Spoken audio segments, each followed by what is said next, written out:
Ça se fait tout. Dans la Torah, on a ça. Tiens, alors là, par contre, moi, je ne savais pas. Qu'est-ce qu'on a?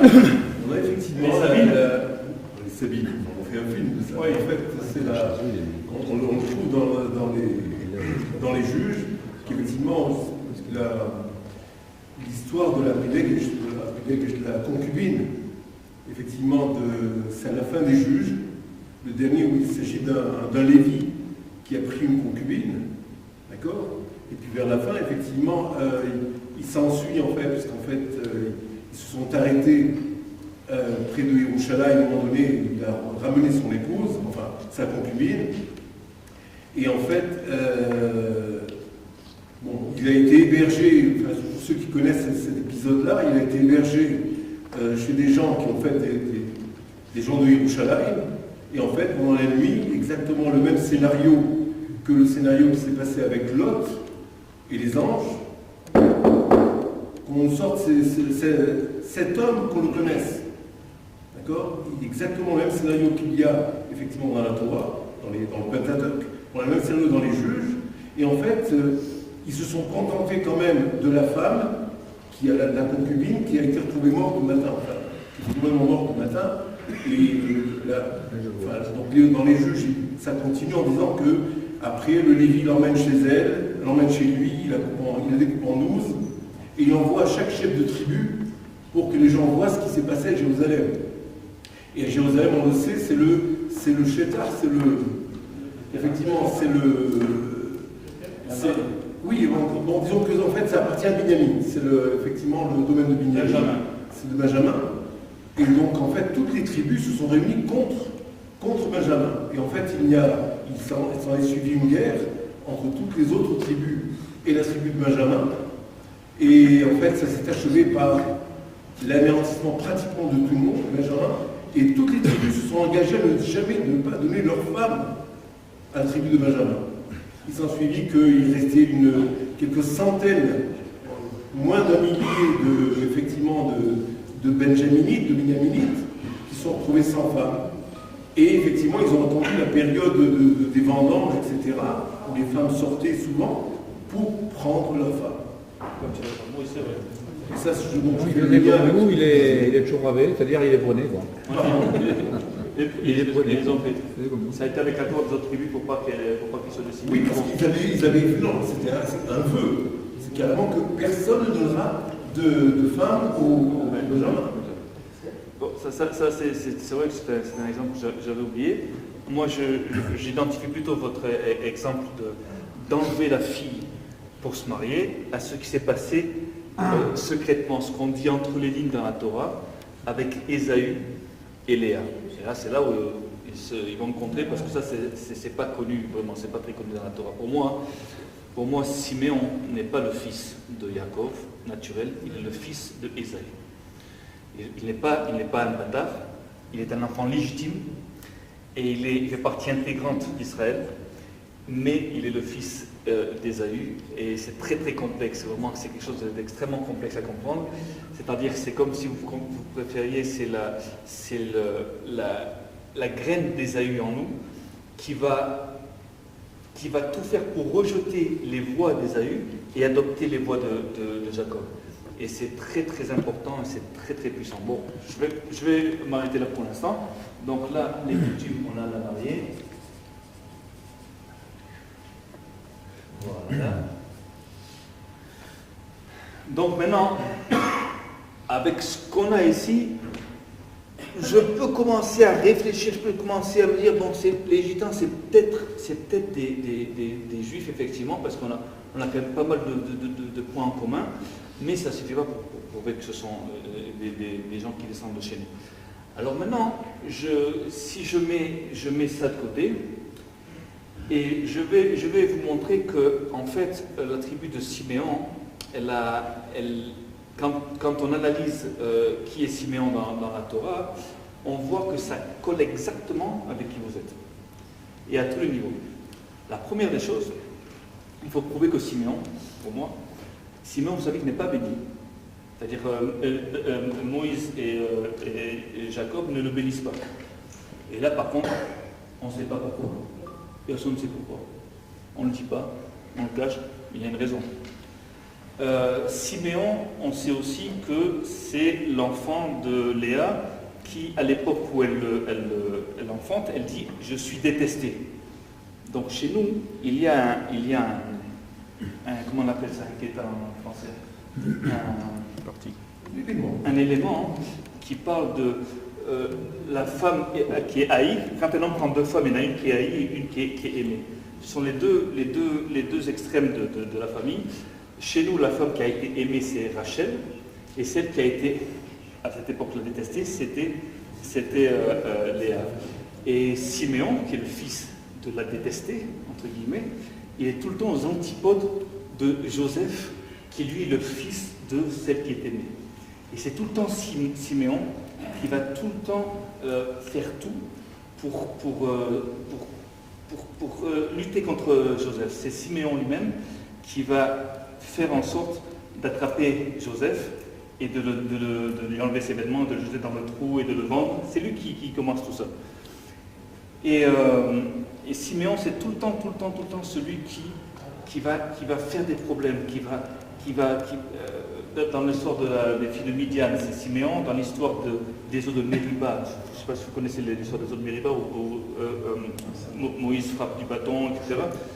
Il y a aussi une façon de comprendre que Siméon est derrière tout ça aussi, derrière cette rébellion-là. Mais à la fin, je veux dire, tout s'assemble parce que finalement, quand on comprend que, et ça vous ne pouvez pas le savoir parce que ce sont des midrashim, comment on dit des midrashim en français? Des exégèses à nous, c'est-à-dire que on sait que Osnat c'était la femme de Joseph, ça vous le savez de la Torah. La Torah vous dit que Osnat était la fille de Poutifera, mais ce que nous on sait, c'est que Osnat était en fait la fille de Dina, qui s'était elle-même fait violer par Shrem, mais, chose que vous ne savez pas, que Shimon a aussi épousé. Tu dis Shimon, c'est Siméon. Shimon, je ne sais pas, oui, c'est Siméon, je corrige tout le temps. C'est-à-dire qu'en fait, Dina, la fille de Léa, est sortie. Shrem l'a attrapée, l'a violée. Il l'a gardée dans la ville de Shrem. Siméon et Lévi, ils avaient 15 ans, je crois. Hein. Ils ont pris leur épée, ils ont tué 900 hommes. Pour vous dire la force qu'ils avaient. Deux gamins de 15 ans. Hein. Ils ont pris leur épée, ils ont tué 900 hommes. Ils ont rasé la ville de Shrem. Mais la fille Dina a refusé de sortir de Shrem à condition que Siméon l'épouse. Alors on va savoir pourquoi, mais c'est ce qui est écrit chez nous. Et Siméon l'a épousée. De ça est sorti deux enfants. Un qui s'appelle Shaoul, le fils de la Cananéenne, qui est pour nous Dina, et la deuxième c'est Osnat. Alors maintenant, qui sort de qui? Est-ce que Osnat c'est la fille de Shrem ou est-ce que Osnat c'est la fille de Siméon? Est-ce que Shaoul est le fils de Shrem? Et quand on décompte tout ça, on se rend compte que Osnat est en fait la fille de Siméon. Et si Osnat a épousé Joseph, donc ça veut dire que la descendance de Joseph est aussi celle de Siméon. Et c'est là que ça se rejoint. C'est-à-dire, vous vous rappelez que Joseph avait enfermé Siméon. Mais il y a écrit dans la Torah, il l'a enfermé à leurs yeux. Je ne sais pas comment c'est traduit en français, et on nous explique, mais s'il y a écrit qu'il l'a enfermé à leurs yeux, ça veut dire qu'il n'a pas vraiment enfermé. C'est-à-dire, une fois qu'il était devant eux, il l'a enfermé, mais après ça, il l'a fait sortir. Et je me doute de ce qu'il a pu lui dire. À mon humble avis, il a dit, tu vois, viens, je vais te montrer mes enfants. Tu as mes deux gamins là? Eh bien, c'est tes petits-fils. Et à partir de là, à mon avis, la haine, les deux extrêmes se rejoignent, et les deux antipodes deviennent un. Enfin bon, je ne veux pas rentrer dans les détails. Donc, maintenant, nous avons ce Siméon-là qui est très très complexe. Il n'est pas béni. Il est, comment dirais-je, il a le vice. Vous savez que Ésaü a du vice, il a beaucoup de vices. Il viole des femmes mariées, il vole, il pille. C'est un truand. C'est un truand.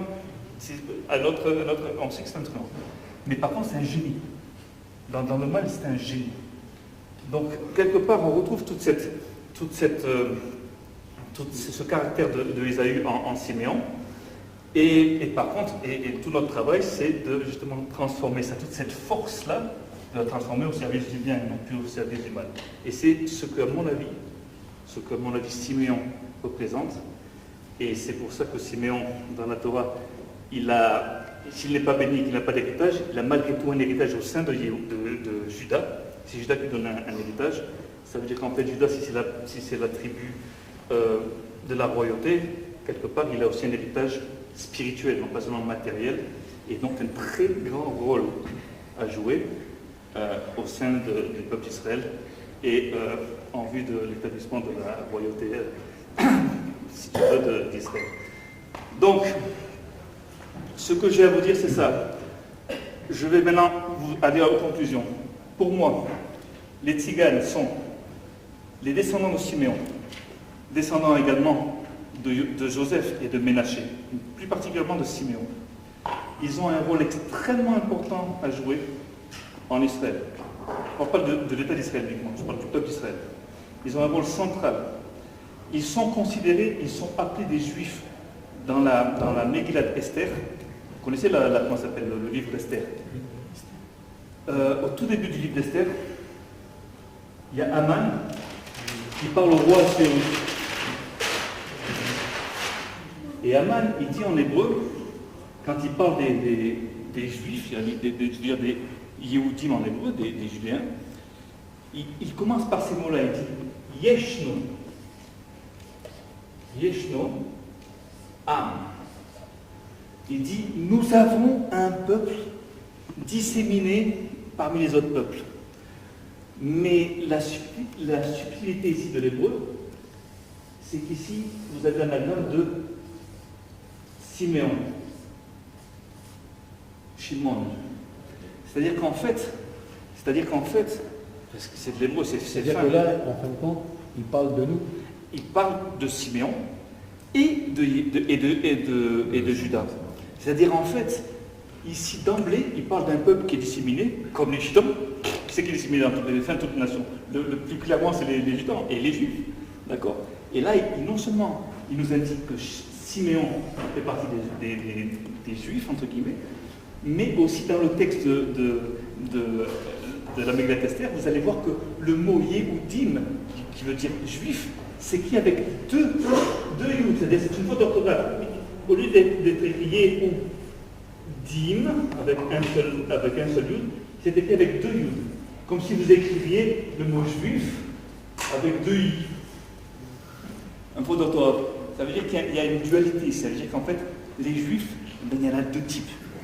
Ça veut dire qu'en fait, vu que Siméon est inclus dans l'héritage de Juda, automatiquement, il est aussi nommé Juda. Il est aussi juif. Donc ça, c'est très important de comprendre ça. Donc, je continue ma conclusion première, c'est que pour moi, les Tziganes sont des Juifs à part entière, pas à moitié, pas à trois quarts, à part entière. Ils sont les descendants de la tribu de Siméon et ils ont un rôle très très important encore à jouer en Israël. Et ce que je veux dire, c'est que bon, je suis prêt à le démontrer, à aller plus en profondeur, et en commençant par le mot Hatzigan, le mot Tzigan qui vient de l'hébreu les Hatzig. Le mot Hatzigan provient de l'hébreu les Hatzig. Voilà. Et provient plus particulièrement de la phrase que dit Esaü, la dernière phrase que dit Ésaü à Jacob. Il lui dit Hatzigana, c'est ce qui est écrit sur le tableau. Hatzigana imecha minaam asher imi. Ça veut dire quoi? Tu peux citer juste le verset, Samuel? Oui, bien sûr, bien sûr. Tu vois,